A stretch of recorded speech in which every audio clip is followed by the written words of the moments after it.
Assalamualaikum warahmatullahi wabarakatuh. Perkenalkan, nama saya Sarmila dari Universitas Terbuka UPBJ Jakarta dengan NIM 04902941, Prodi Sistem Informasi. Di sini saya akan menjawab pada tugas 3 dari mata kuliah Algoritma dan Pemrograman. Adapun tugas yang telah diberikan yaitu buatlah program sederhana menggunakan operator if dan array dengan kasus berikut. Pada sebuah perusahaan dengan 3 golongan karyawan, yaitu jika golongan A gaji 5 juta, jika golongan B gaji 6.500.000, jika golongan C gajinya 9.500.000. Gaji setiap golongan disimpan pada array gaji. Jadi di sini sebelumnya saya sudah mengerjakan pada tugas 1. Saya sudah membuat implementasinya di Visual Studio Code. Nah, di sini kita akan menjawab pada tugas 3. Saya akan memberikan nama filenya terlebih dahulu. Tugas 3 dan Java. Nah, sebelum kita menjawab tugas dan sebelum saya menjelaskan beberapa sintak yang akan saya buat, saya akan menjelaskan tugas 3 ini apa itu array. Jadi array itu adalah sebuah kumpulan data. Saya akan memberikan contoh. Jadi misal saya mempunyai data 20, 10, 30, 5, 4. Jadi di sini array itu dilambangkan kurung seperti ini ya, kurung garis lurus kayak gini. Nah, jadi di sini kita mempunyai 5 baris. Mungkin dalam konteks manusia itu di sini itu 20 itu baris pertama. Untuk 10 baris kedua, 30 ketiga, 5 keempat, dan 4 baris kelima. Tetapi dalam bahasa indeks itu mulainya dari 0. Jadi 20 itu baris ke 0, 10 itu baris ke 1, 30 itu baris kedua, 5 itu baris ketiga, dan 4 itu baris keempat. Nah, apa itu indeks? Jadi indeks itu sebuah pengukuran. Jadi di dalam Java itu bukan lagi dinamakan baris, tapi indeks namanya. Nah, langsung saja kita ke praktiknya ya. Untuk sebelum saya menjelaskan, jadi saya terlebih dahulu ingin membuat codingannya ya. Codingan yang telah ditugaskan tadi pada soal nomor 3. Saya akan membuat codingannya terlebih dahulu.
Baik, di sini saya akan menjelaskan codingan yang telah saya buat tadi.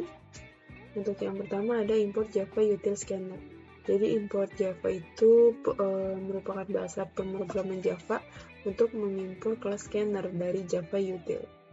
Jadi kelas scanner ini sering digunakan untuk membaca input dari si user, seperti angka, teks atau kalimat, atau data lain dari konsol. Terus selanjutnya ada double gaji. Kenapa saya memakai double? Karena di sini bisa memuat nominal banyak, jadi tidak memakai integer karena menurut saya lebih cocok memakai double karena bisa lebih memuat lebih banyak.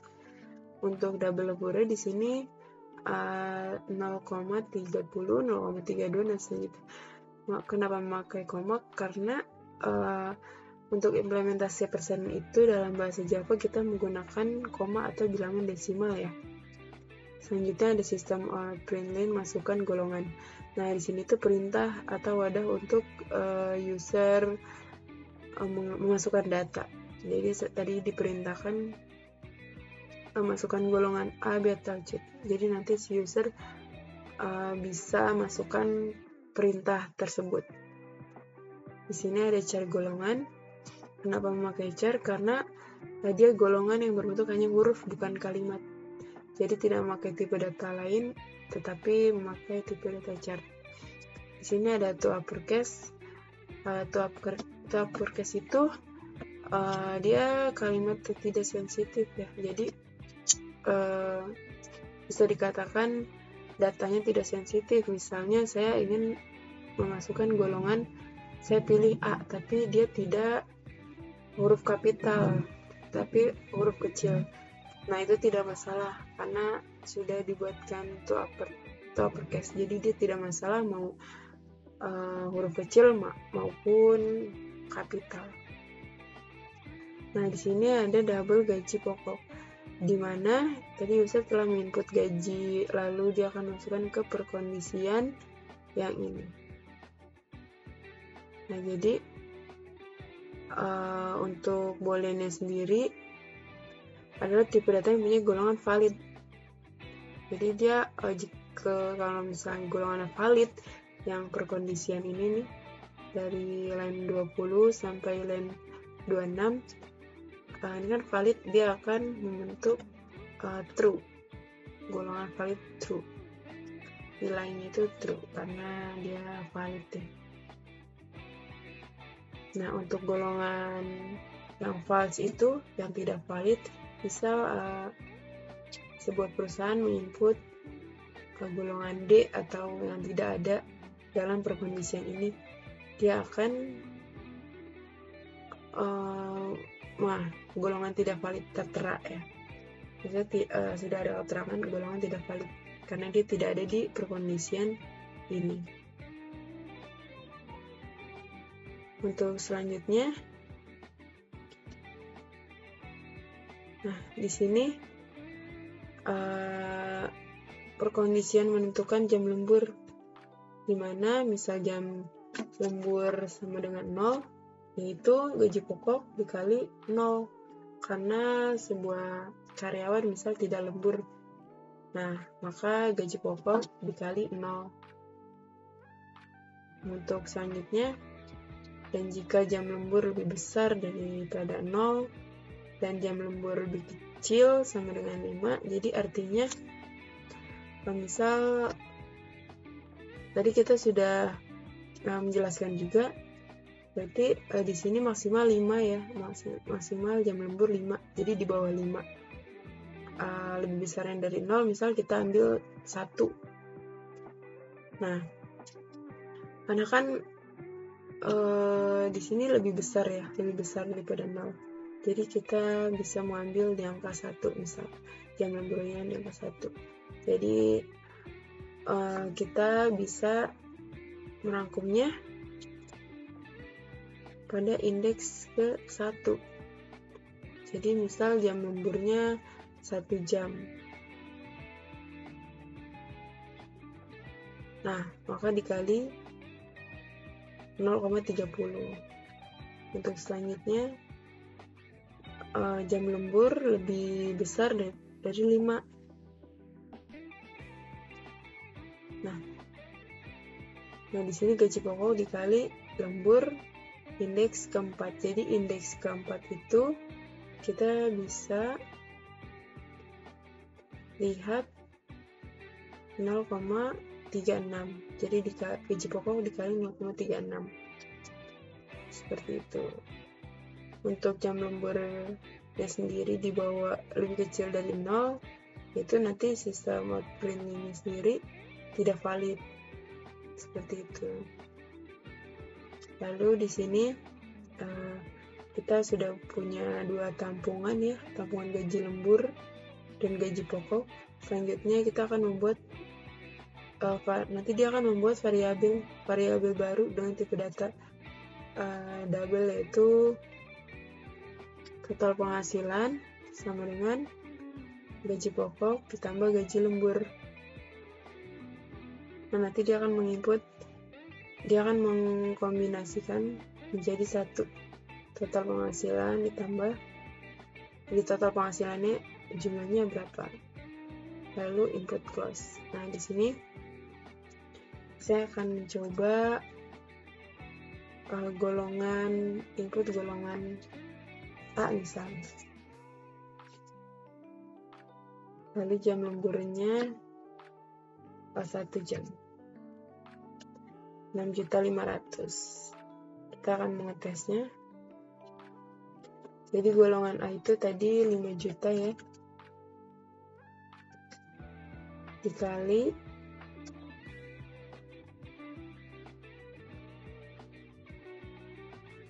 untuk jam lembur yang pertama itu 0,30.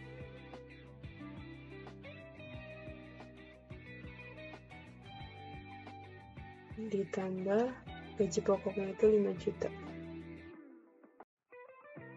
6.500.000. Sudah sesuai ya. Misal kita ingin